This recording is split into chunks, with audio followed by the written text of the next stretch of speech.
Are you feeling the pain of disconnect in your relationships, especially over the past couple of years? We want to really help you with connection today.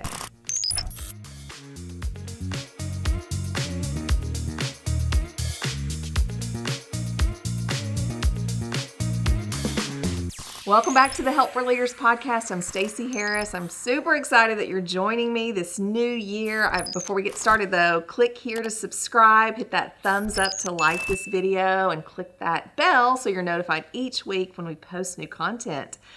I have got Dawn Delaney with me again today on the podcast. We're going to talk more about relationships and connection and really give you actually a practical exercise that you can do right along with us. And so, Dawn, welcome.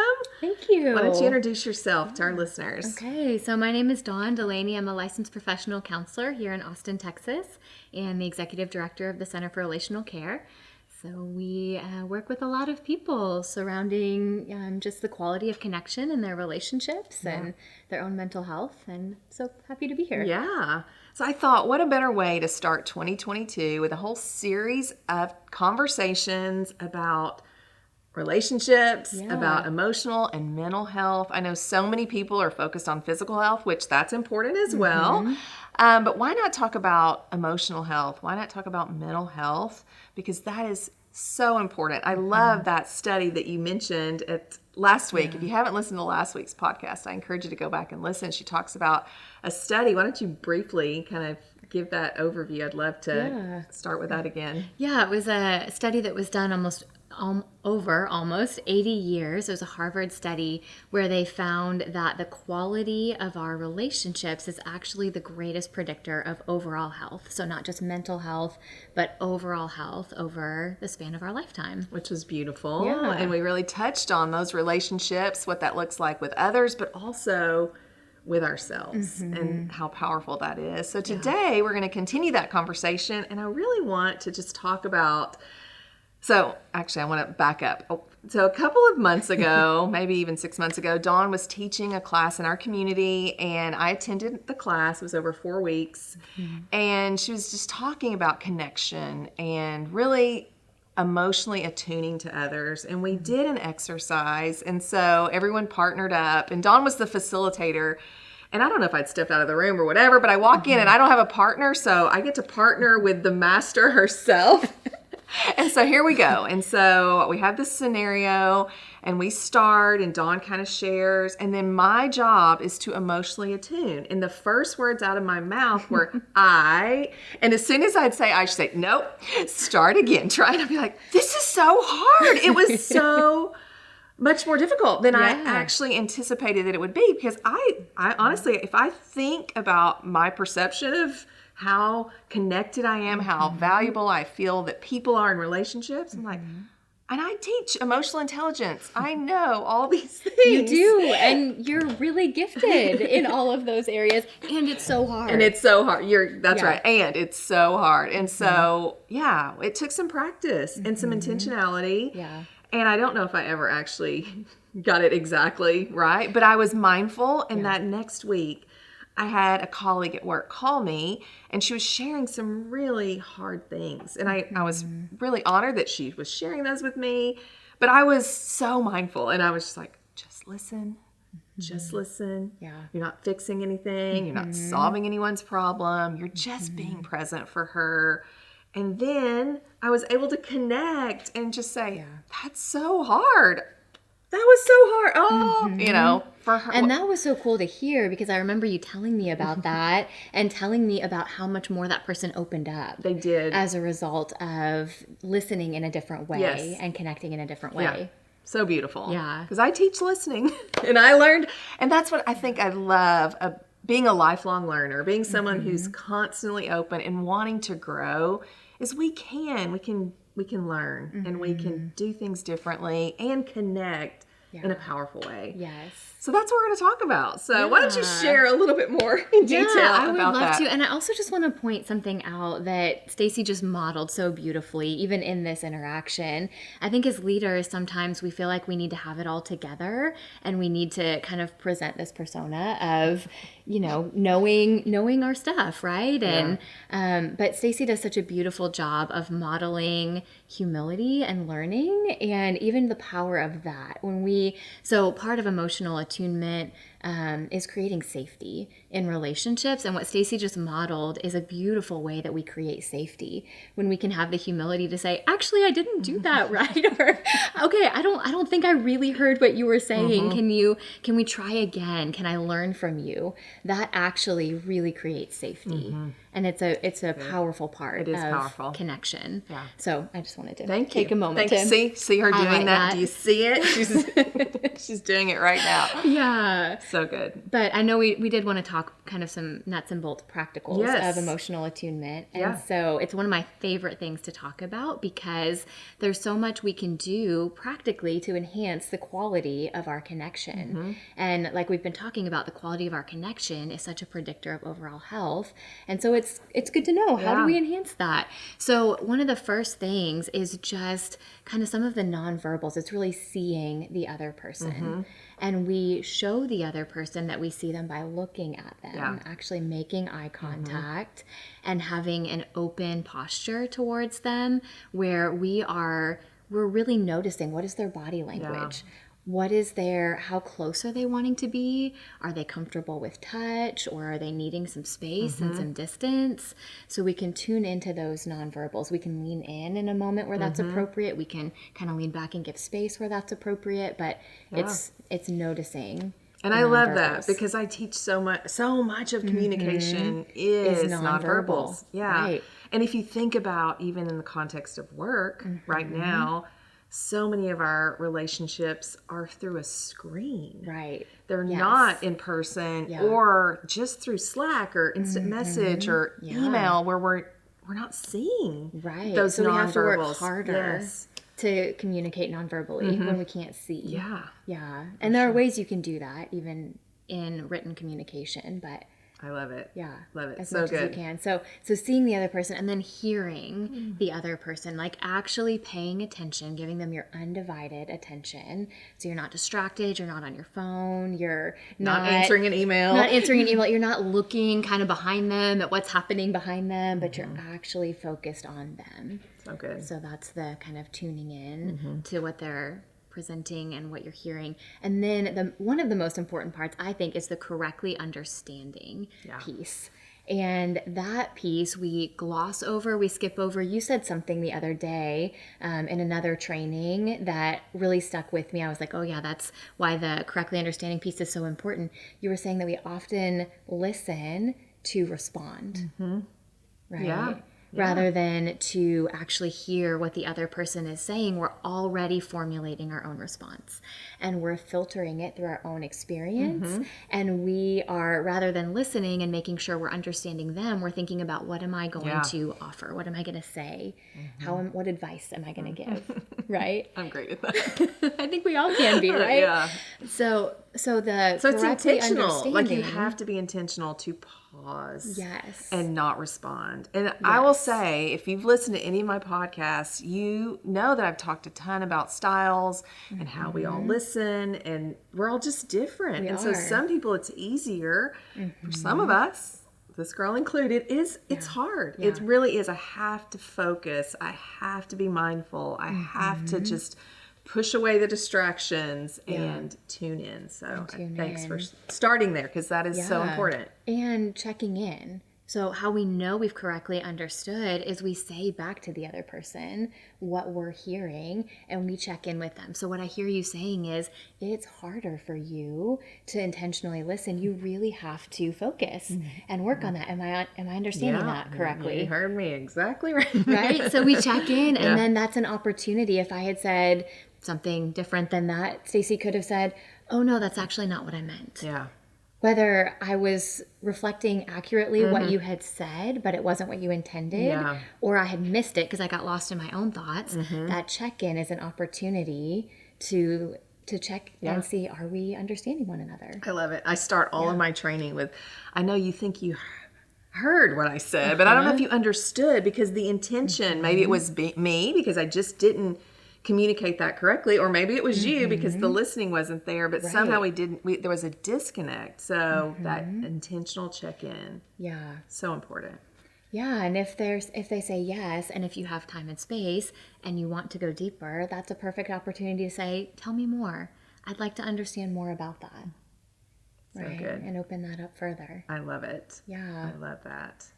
Yeah. And So then once we have that piece online, if the space is appropriate, so attunement's going to look different based on the nature of the relationship, right? It's going to look different with our spouse, with our best friends, than it does maybe with a colleague or with your boss at work. But if it's appropriate in the setting, then you can go a little bit deeper and actually let them know. You can offer that empathy piece. Oh, that must be so difficult. That sounds really challenging. That sounds so hard or so disappointing or so discouraging. Yeah. You can offer some of those emotional, reflective. yes, and empathy in leadership is a huge aspect of leading others. And it is a big differentiating factor of top leaders and average leaders, is when you can put yourself in someone else's shoes, feel what they're feeling, empathize. I think that's beautiful how you just shared that. So thank you.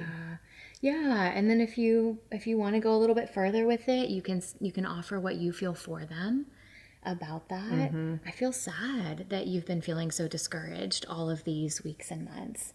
Thank you for letting me know. That last piece, that gratitude piece of letting them know you're glad that they shared with you, is so important, because I'm sure most of us can relate to the phrase vulnerability hangover, right? We share more than maybe we thought we were going to or we intended to, and then we're left with this insecurity of wondering, what is that person thinking or feeling about me that I just opened up and shared all of this? And so we as leaders can get ahead of that insecurity for others by letting them know that we're really glad that they shared. We feel really honored to be trusted with that information or that part of their journey and their experience. I love it.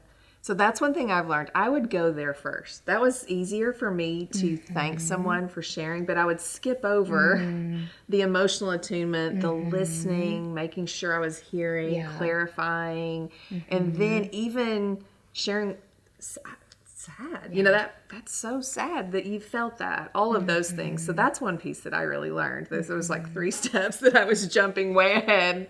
And I think some of that's for me. I've learned that I don't like to, when people are hurting, I want to help. I want to rescue them from it. I Fix do. it. Pull them out of it. I'm a really good at fixing people. I mean, no, I'm not actually, but I think I am. You don't want them to be in that pain. Yeah. Your heart is wanting to help them get out of that so space. I can go there really quickly, but I've learned a lot just over the years of, it's not actually my job. You know, that's.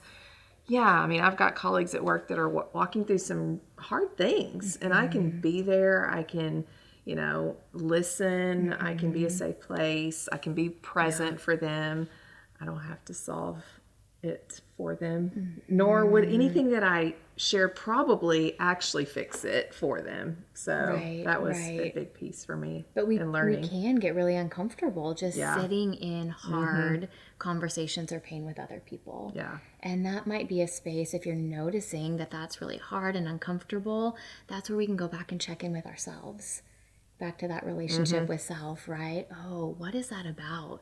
That is feeling so uncomfortable and so hard for me to sit with that. And what do I need around that? So good. Yeah. So good. Yeah.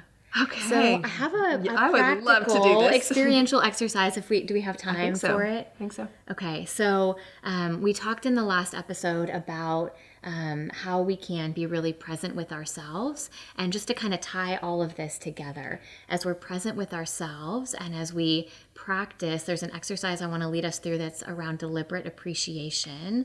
As we practice that, what we're doing is we're building gratitude in our hearts and our lives, and how that relates to our connection with other people is that as we are building appreciation, as we're building gratitude, it actually releases oxytocin, in our mind and in our nervous system that is a reset for us and helps us be more open to connecting relationally with other people. It's powerful. So it's a way we care for ourselves, but it also kind of primes the pump, if you will, to connect, to be open to positive connection with other people. It gets us out of that survival space where we're just focused on me and what do I need, and it allows us to move into an empathy space of what am I experiencing and what is this other person experiencing.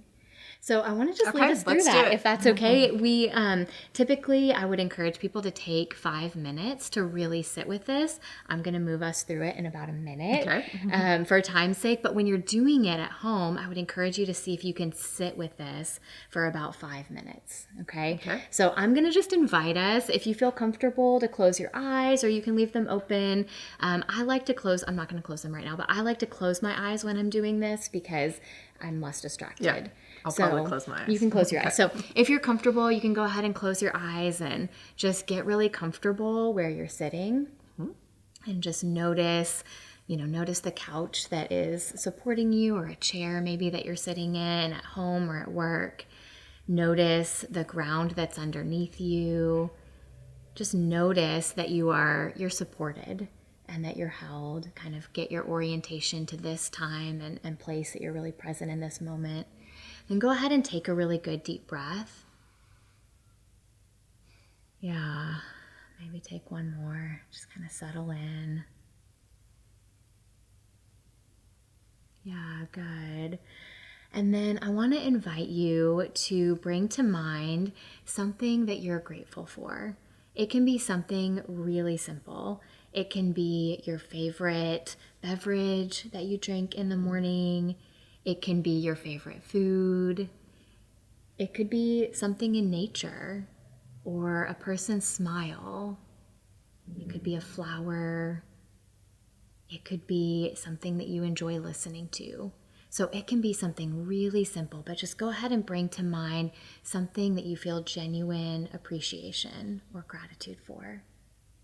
And as you do that, I want you to just notice everything that you can about whatever came to mind. We're going to enhance all the 5 senses here. So I want you to notice what you see when you think about that thing or that person or that experience. Notice what you hear. Notice if there's anything that you smell. Maybe there's a scent that goes with it. Notice if there's anything that you can taste as you think about that thing or that memory. And then notice if there's anything you can feel, like touch feel. Maybe it's a texture. Maybe it is the wind on your skin if you're thinking about being outside. But notice if there's anything you feel. And then I want you to take just a moment to allow all of that to be there, to really sit in that appreciation for whatever it is that came to mind. And see if you can notice. Typically we know when we are really connected with that, when we feel a peace, we feel a calm, we maybe even feel like warmth, something positive in our body. And just stay with that for as long as you can.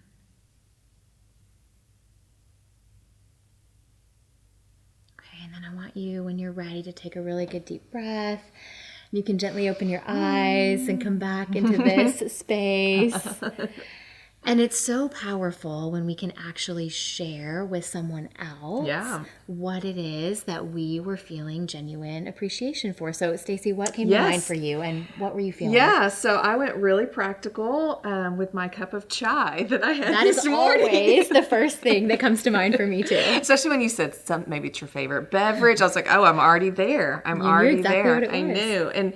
And then I think when you were going, do you want me to keep sharing it? When you were going through kind of what you touch, feel, I mean, just recently, Starbucks has had their holiday cups, and something about that red cup just brings me so much joy. The feel of it in my hand, just that. Obviously the taste. Love all teas, Cinnamon but chai, the cinnamon, yes. all of the, just like Christmas in a cup. I think that was in the movie Proposal. When he said that, I was Yeah. like, that's what I feel when I drink Yes. my chai lattes, especially in the Christmas cup.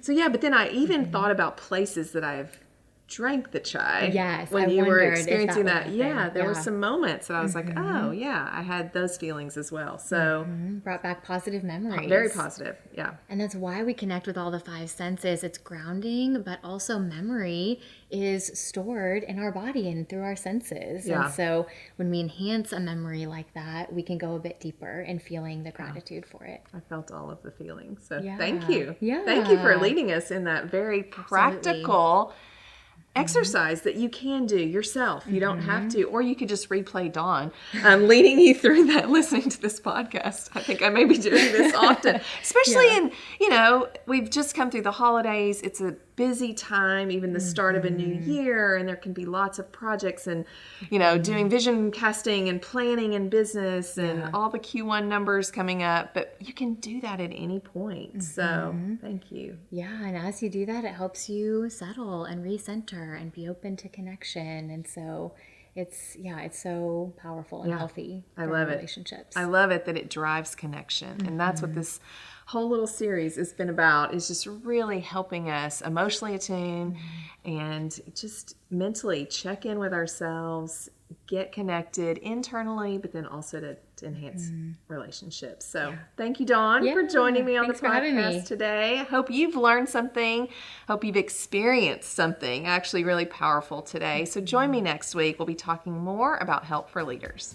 If you enjoyed this episode and would like more information on emotional intelligence, behavioral styles, or communication, I'd love for you to click here to watch more episodes. And we'd also love for you to click here to subscribe so you're notified each week when we post more content.